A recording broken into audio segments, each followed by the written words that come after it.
Om.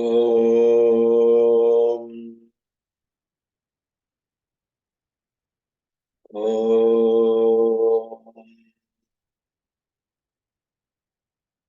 Om. Om Namo Bhagavate Vasudevaya. Om Namah Shivaya. Guru Brahma, Guru Vishnu, Guru Devo Maheshwaraha, Guru Sakshat Parabrahma, Tasmai Shri Gurave Namaha. Harihi Om. Shri Gurubhyo Namaha. Harihi Om. My humble pranams to all Atma Jyotis, divine light of the self. I welcome all of you to today's session of Bhagavad Gita. I am not a Pandita, I am not a Jnani, I am not a Guru. I am just a Sadhaka. I am conducting this study hour as a means for my learning. If I make any mistakes, please forgive me. We are planning to study Bhagavad Gita, Gudhartha Deepika by Sri Madhusudana Saraswati. Before we delve into the text, I thought that we need to have a basic understanding of complete understanding of Bhagavad Gita. So we started seeing the summary of Bhagavad Gita. We have completed 7 chapters of summary. 7 chapters summary of Bhagavad Gita. Today we will be looking at chapter number 8 summary. Let me share my screen.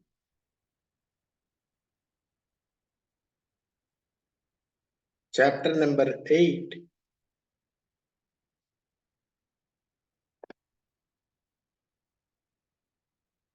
is named as Akshara Brahma Yoga. Akshara Brahma.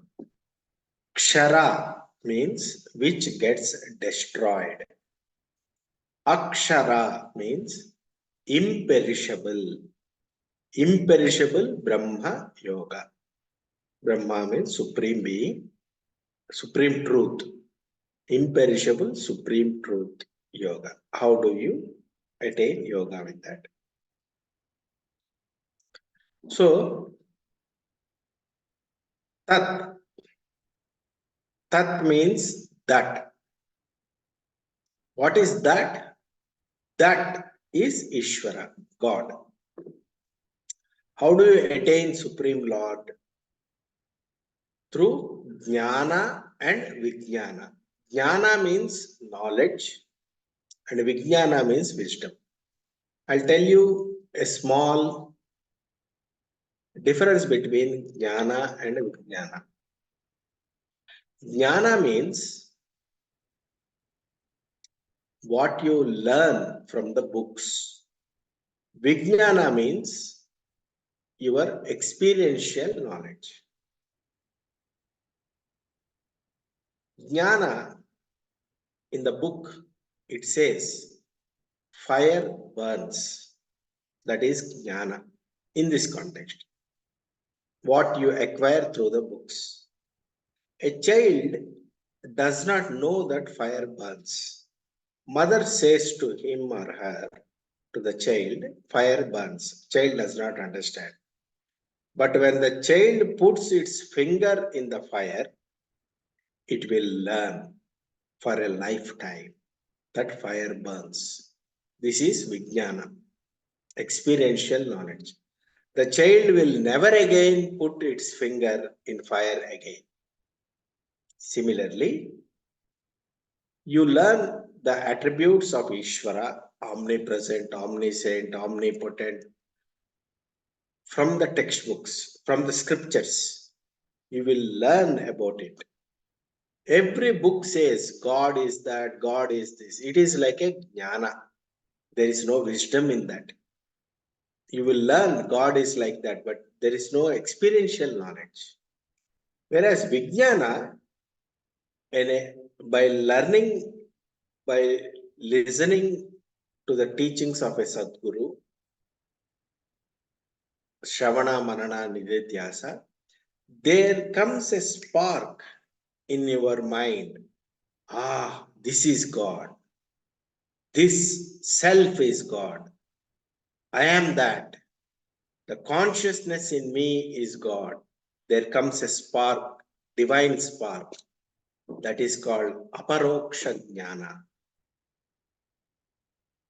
direct perception, apperception. Yes, myself, my consciousness, my awareness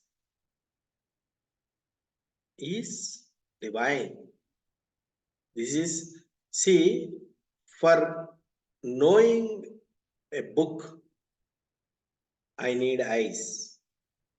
For knowing a fan, I need eyes.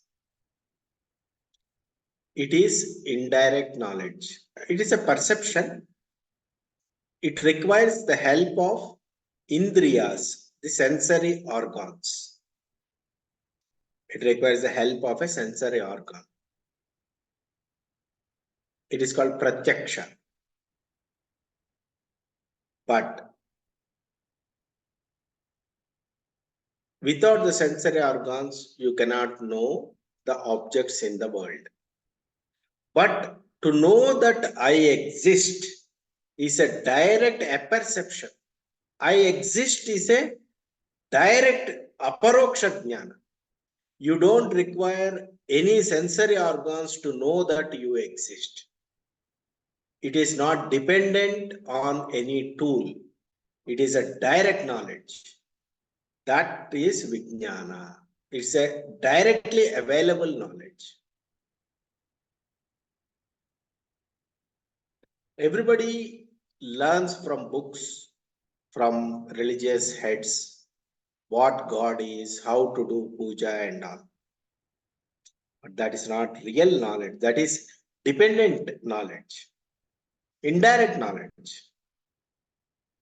We have to know what is God from God himself. Krishna only, who is God, has told about what God is. So that chapter is this.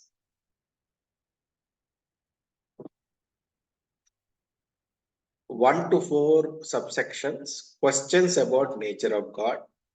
5 to 14, remembering God at time of death. 15 to 22, world and God. 23 to 27, path of light and path of darkness. 28, importance of upasana, meditation. So in shloka number 1, 8th chapter, Arjuna asks few questions. What he asks? Kim tad brahma, kim adhyatmam, kim karma, purushottama, adhibhutam cha kim proktam, adidaivam kim uchyate. Adiyajnam kadam kotra dehesmin madhusudana, prayana kalecha kadam jneyosi neyatatmabihi. He is asking, O Supreme Lord, what is that Brahman, absolute reality you are talking about? What is that? What is Adhyatma, the individual soul? What is Karma? What is Adhibhuta? Who is said to be Adhidaiva? Who is Adhiyajna in the body? And how is he the Adhiyajna? O Krishna, how are you to be known at the time of death by those of steadfast mind? These are the questions of Arjuna, which Krishna explains in this chapter. The Supreme Lord said in shloka number 3, the supreme indestructible entity is called Brahman. Aksharam Brahma Paramam. Aksharam, the undecayable, indestructible Ksharam means which gets destroyed. Aksharam means which doesn't get destroyed. Indestructible entity is called Brahman. If you see in this world, everything is indestructible. What is not, everything is destructible. What is not indestructible, what is not destructible, what is indestructible entity is called Brahman. Whether such an entity exists or not, we will see. One's own self is called Adhyatma. And actions for material nature by the living beings is called karma.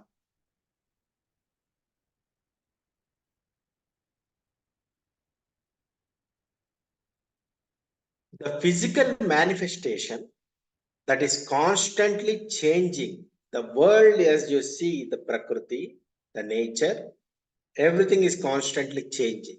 That is called Adhibhuta.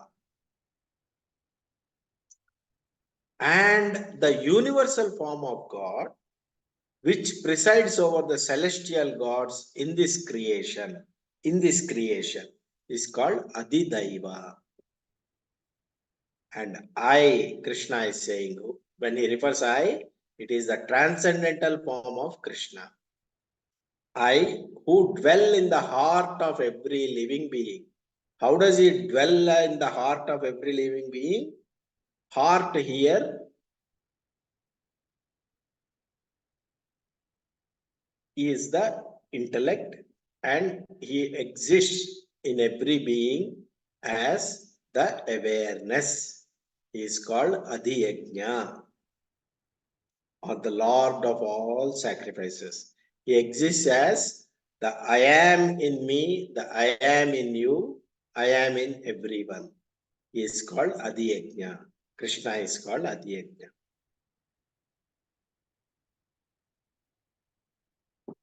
And shloka number 5, Krishna says, Bhagavan says, Antakalecha mameva smaran muktva kalevaram yah prayati samadbhavam yati nastyatra samshayaha.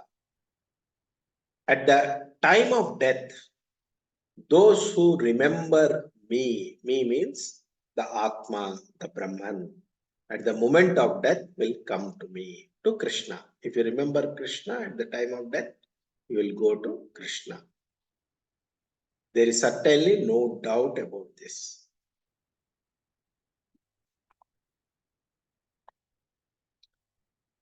Yam yam vapi smaran bhavam tyajantyante kalevaram tam tameva iti kaunteya sada tad bhava bhavita. Whatever one remembers upon giving up the body at the time of death, O son of Kunti, one attains that state, being always absorbed in such contemplation.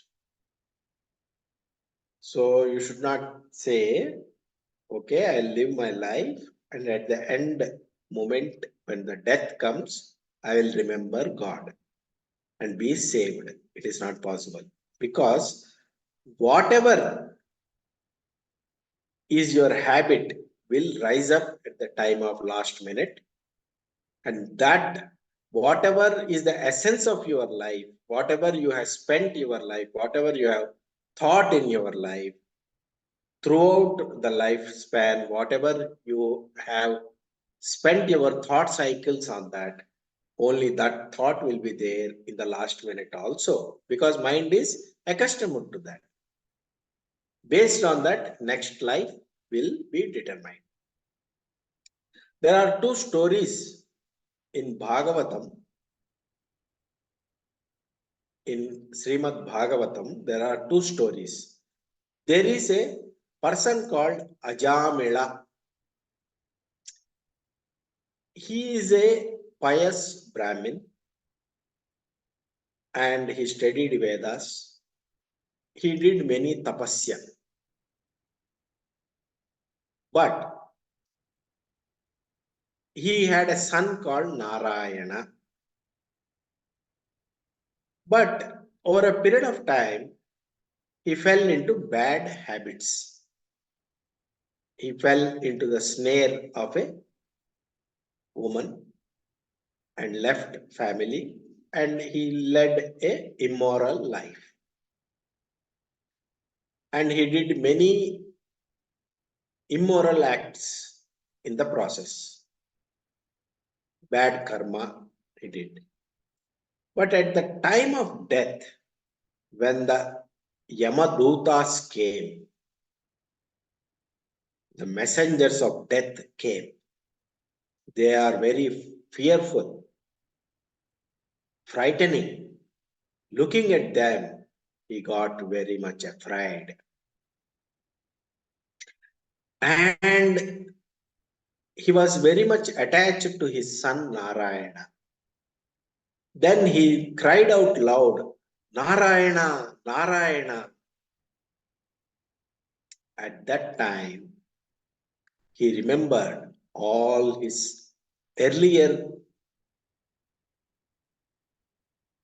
studies and earlier tapasya regarding the Narayana, real Narayana, God.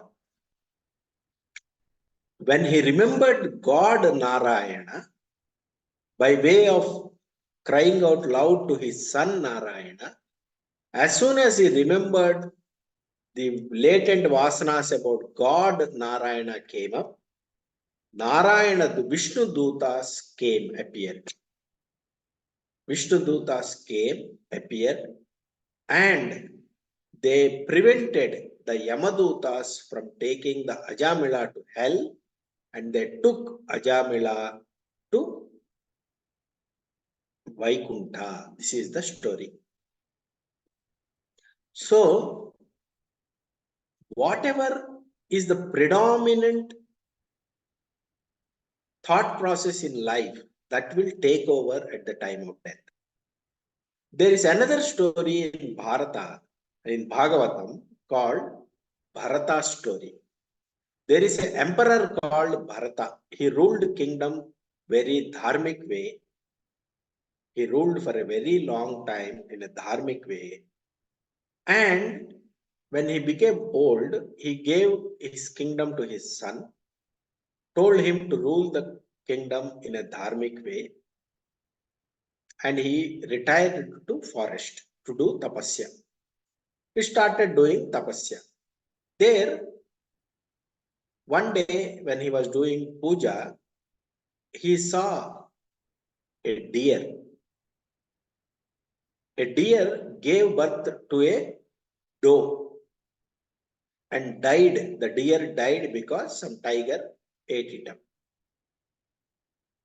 This little deer, this Bharata, who is by now a tapasvi, saved the baby deer, took the baby deer to his ashram. He took care of the baby deer. Baby deer also grew up very fond of Bharata. Then the baby deer became the center of his attention. At the time of death of Bharata, he was thinking about the baby deer. He was thinking, what will happen to this baby deer without me?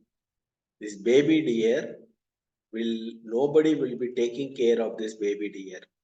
And he died. Because of the last thought in his mind about the baby deer, he was reborn as a deer in his next life. But due to his punya, he remembered his previous life. Then he remembered, oh, because I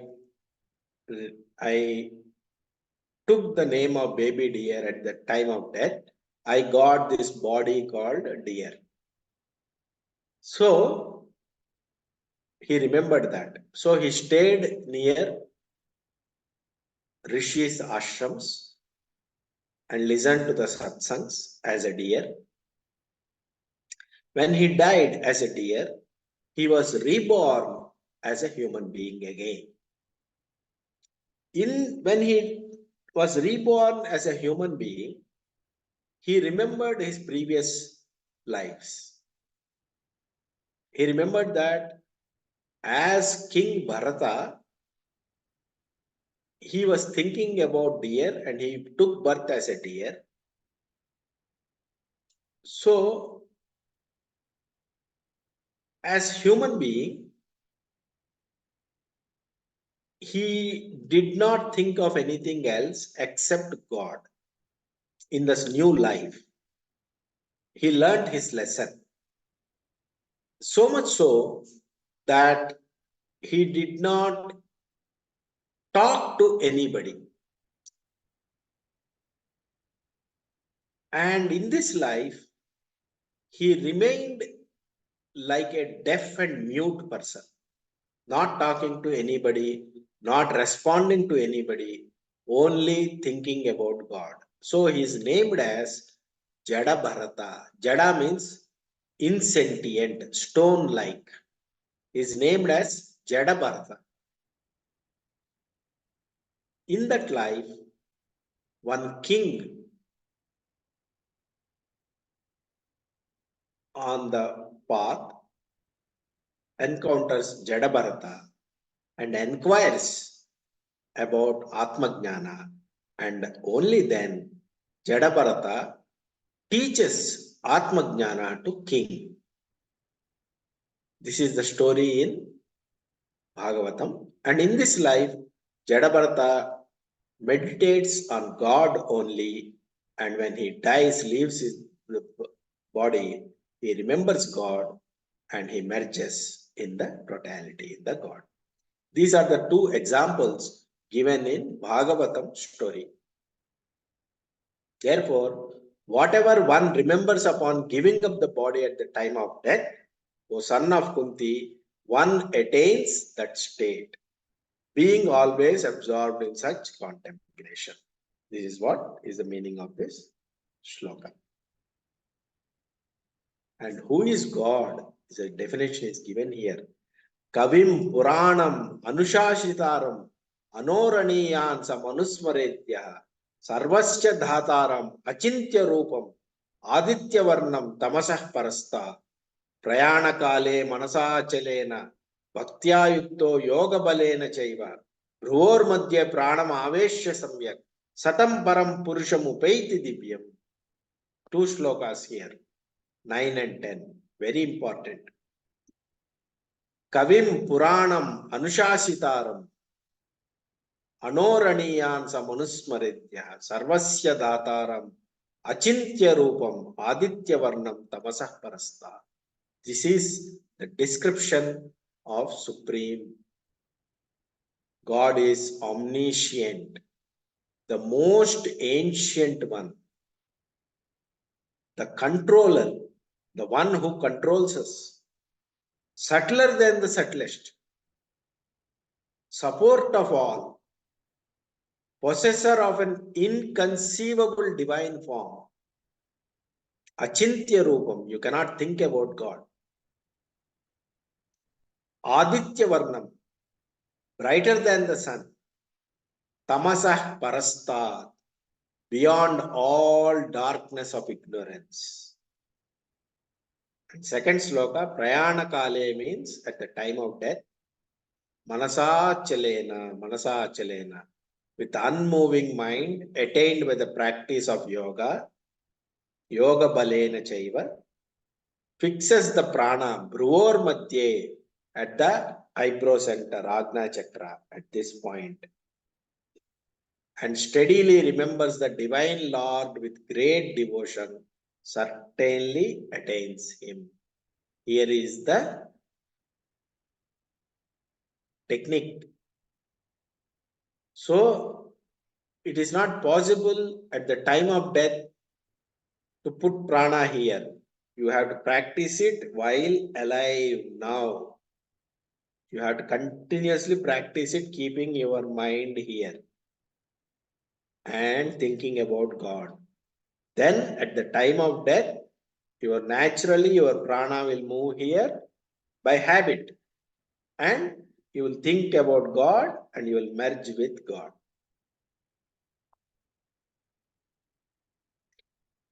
Shloka number 12. Sarvadvarani sanyamya manohrudi niruddhyacha murdhyayadhatmanaha pranamastito yogadharana. Restraining all the gates of the body, that means not allowing the senses to run towards its sensory pleasures, and fixing the mind in the heart region, drawing the life breath to the head here. One should get established in steadfast yogic concentration.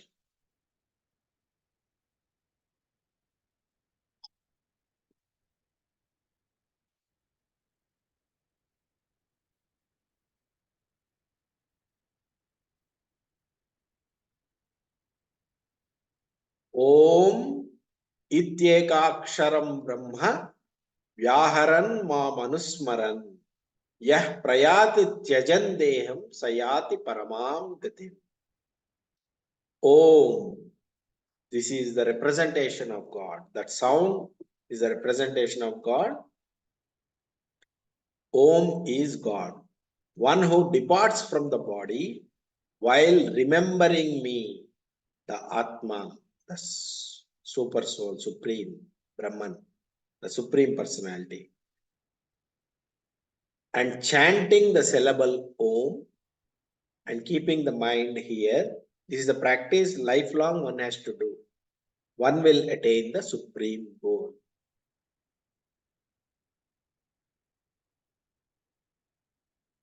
Otherwise, what will happen is, in all the worlds of this material creation, up to the highest abode of Brahma, you will be subject to rebirth, O Arjuna. But on attaining my abode, O son of Kunti, there is no further rebirth. So what is the problem we are solving? If there is rebirth, if you say, if there is rebirth, what is the problem? Then Bhagavad Gita is not for you. Because upon taking a rebirth, you will again go through the vicissitudes of the life. There will be ups and downs. And rebirth after rebirth, rebirth after rebirth, it will go on and on and on. There will be some pain, some pleasure, ups, downs, depression, anxiety. All this will keep on going, life after life. Birth is suffering, growing up is suffering, living the life is suffering. There's bondage everywhere. It keeps on growing, going on, going on. Is there a way out? The way out is merging with God upon dropping the body. On attaining the supreme Brahman, there is no rebirth. And what does in the previous sloka it said? In all the worlds, Abrahma Bhuvana Loka. If that is, if you are not taking the path of mukti, then what happens? You do some karma. The karma has a karma phala. To enjoy the karma phala, that fruit, you will be born in any of the lokas. There are many lokas in this universe. You will be born somewhere. Some other world you will be born, subject to the rules of that world. Again, the story starts in that world. There are 14 worlds as per Bhagavatam and as per our scriptures. You can be born in any of the 14 worlds. And you will keep on moving up and down. Some are higher lokas, some are lower lokas, like that. It will be unending cycle of moving. Some will be nice places, some will be terrible places, like that. You will keep on rotating. That is the problem. Up to Brahma Bhuvana Loka means up to the Chaturmukha Brahma, whatever loka is there is subject to rebirth. Only the loka of Supreme Brahman, Parabrahman, Sriman Narayana, there is no rebirth. Now he tells the time scale at which this happens. The time scale is 1 day of Chaturmukha Brahma is a kalpam. It lasts 1,000 cycles of 4 ages, Chatur Yugams, Mahayugam. And his night also extends for the same span of time. The wise who know this understand the reality about day and night. What is the time scale we are talking about? Kali Yuga is 432,000 human years. Dwapara Yuga is 864,000 human years. Treta Yuga is 12,96,000 human years. Satya Yuga is 17,28,000 human years. And Mahayuga is 43,20,000 years, adding the 4 yugas. And a kalpa is, how much is this? I cannot count it. 1,000 Mahayugas. So that is one kalpa. And 1,000 Mahayugas is 1 day for Brahma. This many scale of life, you have to keep on taking birth after birth after birth and going through the suffering life after life after life. And this is 1 day of Brahma. And Brahma will live for 100 years. After that, great dissolution will happen. Again, Brahma will be born. Another 100 years of Brahma. You will be born again. So there is no end to this.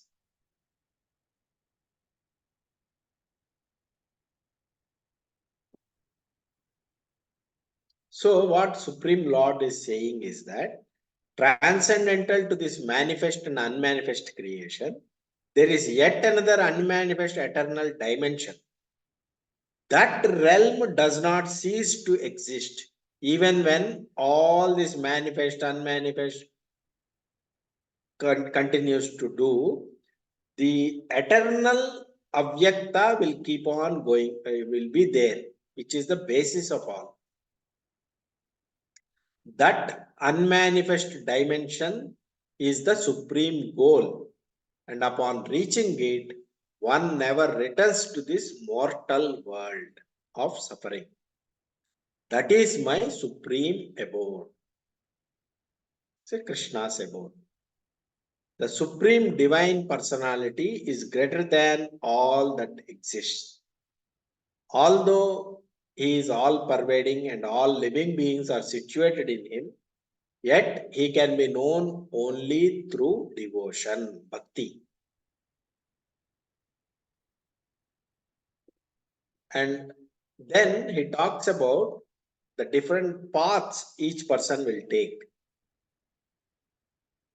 There is a secret about what happens after death. What is a path? There are 2 paths. Knowing these 2 paths, a yogi will not be bewildered because he doesn't want to go in both the paths. I mean, he will not make mistakes in going into the returning path. There is a non-returning path and there is a returning path. It is called Uttarayana and Dakshinayana. In the Hindu calendar, they say Uttarayana from Makara Sankranti to 6 months. And later part of 6 months is called Dakshinayana. One is the movement of sun from January to, I think, July. And from August to December is southern travel of sun. That is called Dakshinayana, and January to July is called Uttarayana. In a calendar, this thing. But symbolically, it represents one is a path of light, northern movement of sun, and southern movement of sun. It symbolizes a wisdom-oriented life and a desire-oriented life. That's how you have to understand it. It's not about sun movement. It's about a selfless life you are leading or a selfish life you are leading. Selfish life is termed as Dakshinayana or dark, ignorant life. And Uttarayana is a life full of wisdom, full of light, selfless service. That is what Uttarayana and Dakshinayana are about. A person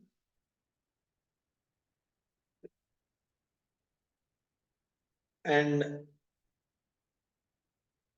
what is Adhibhuta? All inert matter, gross world, gross body, waking state, Virat Purusha. What is Adhidaiva? Subtle world. Universal subtle body, universal mind is called Hiranyagarbha. What is Adhiyajna? Ishvara, the causal world.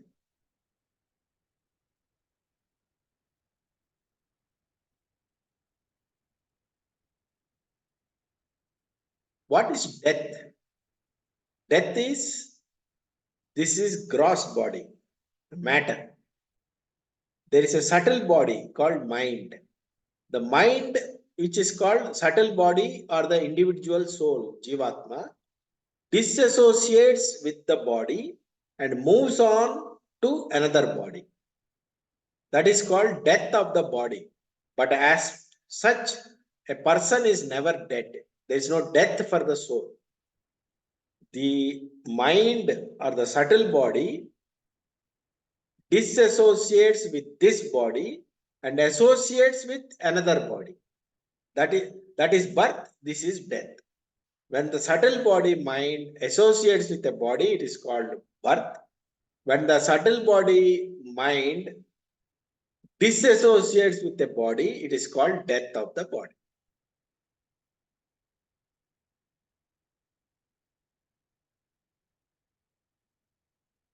There are 14 lokas. Higher lokas are Suvaha, Mahaha, Janaha, Tapaha, Satya loka. Middle lokas are Bhu, Bhuvaha. Lower lokas are Atala, Vitala, Sutala, Talatala, Rasatala, Patala lokas. These are hells, the 7 hells. Lord is beyond all lokas. It's a Vaikuntha. Vaikuntha is not a physical place actually.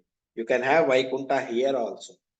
Vaikuntha, the word Vaikuntha means, Kuntha means defect or lacunae. Vaikuntha means where there is no lacunae. What is the lacunae? Our dissatisfaction.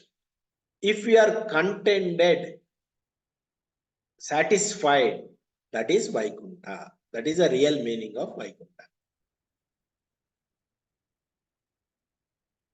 Path of light and path of darkness we have seen. Those jivas who do upasana and meditation of Lord go to higher worlds. Path of light, Uttarayana, Shuklagati, white path. It is called white path. Jivas who are samsaris, they go to Pitruloka and they return through Dakshinayana. And jivas who are sinners, who do adharma, they will go to nether worlds, hell, path of darkness. So, what is the importance of meditation, upasana? It purifies the heart, chitta shuddhi, qualifies a person for higher worlds, for sadhana, qualifies a person to meet a Sadguru and receive Atma Jnana. Path is called Krama Mukti, gradual movement, upward movement, or Jivan Mukti. If you are fortunate to meet a Sadguru, you will be liberated while alive. Mind cannot be 100% inward or 100% outward. It is not possible. You cannot keep on meditating. It is not possible. You cannot keep on acting in the world. It is also not possible. Sometime you have to take rest, meditate, and sometime you have to act in the world. When the mind is going inward and thinking about myself, my past, regrets and sorrows, and my future anxieties, it is nothing but noise. The way you are using the mind is incorrect. If you use the mind going inwards, thinking about God, silence, meditation, upasana, it is called Atmano Mokshatam. You are using mind for your upliftment. Mind going outwards with desires, selfishness is called karma roga, disease of karma. You will keep on acting for your selfish desires and you will be agitated and all. Mind going outwards into the world to do selfless service is karma yoga. Jagat hitaya cha, for the welfare of the world. So this is how we have to live. With this, chapter 8 comes to an end.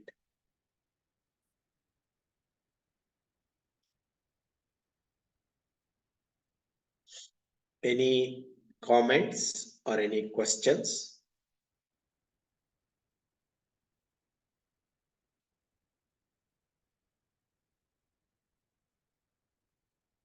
Is it clear?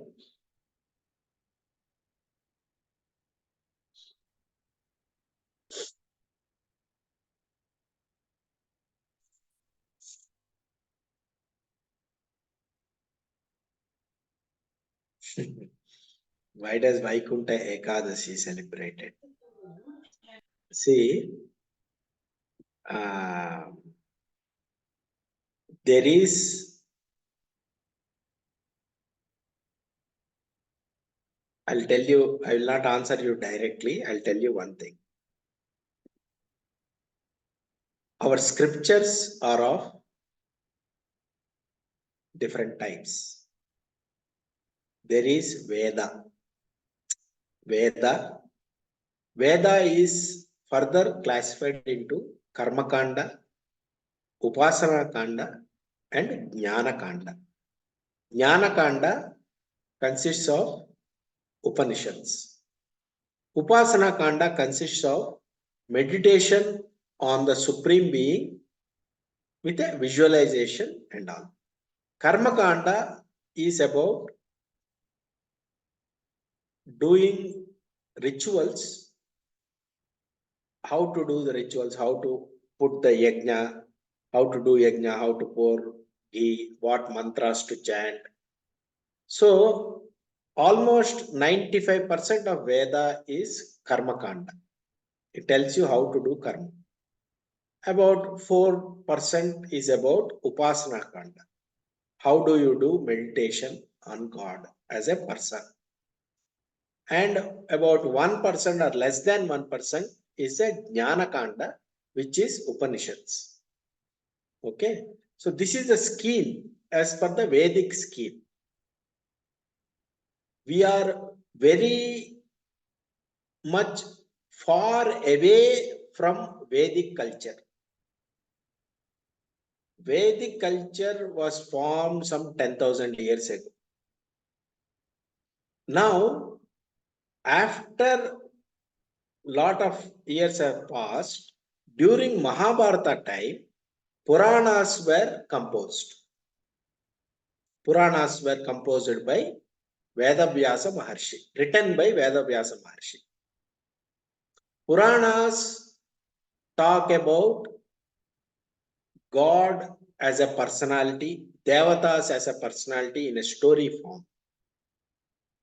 Their purpose is to tell the same truth in a story form so that people who cannot understand the concepts of Veda and Upanishads can understand the same truths when told in a story form.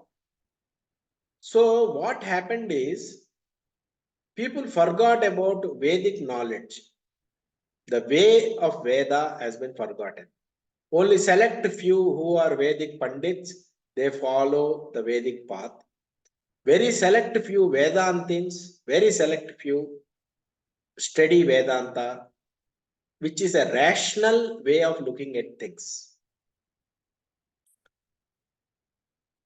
Whereas most of the Hindu religion right now is following Puranic religion.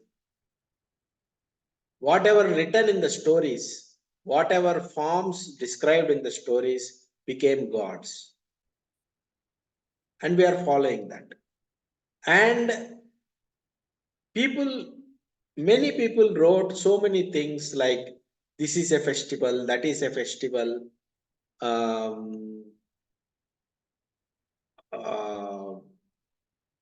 this is God, that is God. So many things, corruption has happened. I'm not saying Vaikuntha Ekadasi is a corruption. What I'm saying is the religion that we are following is a Puranic, based on Puranas. Right? So there is Dharma Shastras based on that. What should be done, what should not be done. All these things are there. However, this class is about Bhagavad Gita, Krishna's teaching, which is a radical teaching. This is one of the components of Vedanta.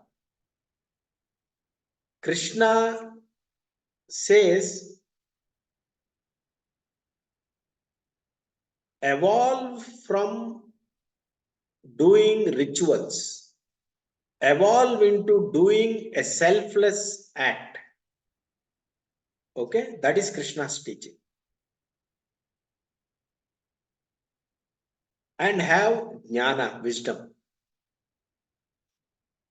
Vedanta is based on Upanishads, which is Jnana Kanda of Vedas, Brahma Sutras, which explains how to understand the Upanishads, and Bhagavad Gita, which is a unique teaching, which is the gist of all Upanishads. You are a student of Vedanta when you are studying Bhagavad Gita. Now, about rituals, what needs to be done, what needs to be followed, they all have their place. I am not denying that. But you have to evolve more than that.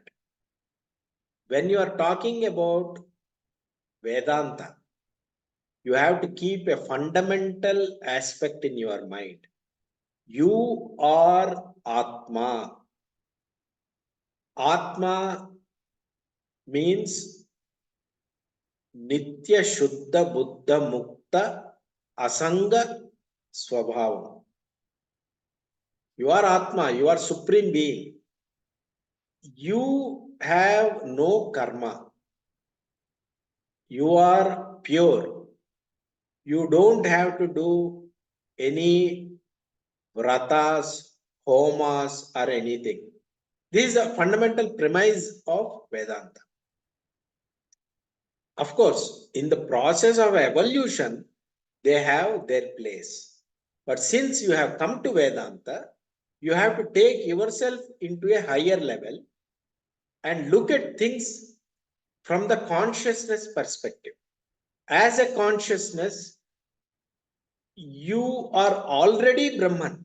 You are already consciousness. You are already Atma.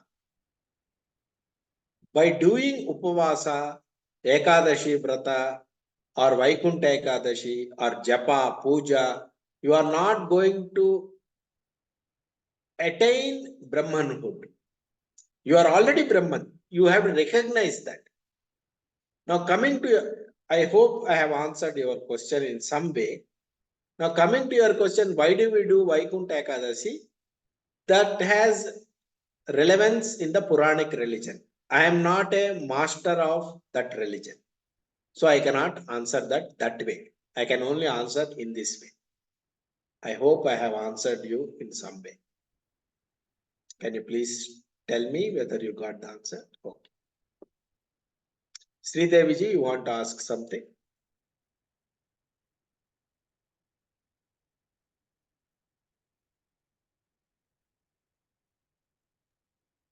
No, sir. Okay. So we will close for the day. Yes, sir. Asato ma sadgamaya, tamaso ma jyotirgamaya, mrityorma amrutam gamaya. Om Shanti Shanti Shanti. Harihi Om. Shri Gurubhyo Namaha. Harihi Om. And today is a very auspicious day. Today is Mahashivaratri 2024. You are Shiva. Recognize that. That is Shivaratri. The consciousness in you, the awareness in you is Shiva. Shiva is not somebody sitting in Kailasa with matted hair, with snakes. That is not Shiva. Shiva means consciousness, awareness. The consciousness in you is Shiva. Understand? Yes, sir. Recognizing that I am Shiva, I am Shivaswarupi, Shivoham, Shivoham, Shivoham. I am consciousness. Everything is consciousness. Everything comes out of consciousness. Everything is an appearance in consciousness. This is the truth. Don't be body centric. I am this body. How can I be Shiva? Don't say like that. I am consciousness. I am not the body. I am not the body. I am not the mind. I am not the intellect. I am pure consciousness. Shivaswarupi. Shivoham, Shivoham, Shivoham. This is the truth. This is the truth. This is the truth. Okay. Thank you very much.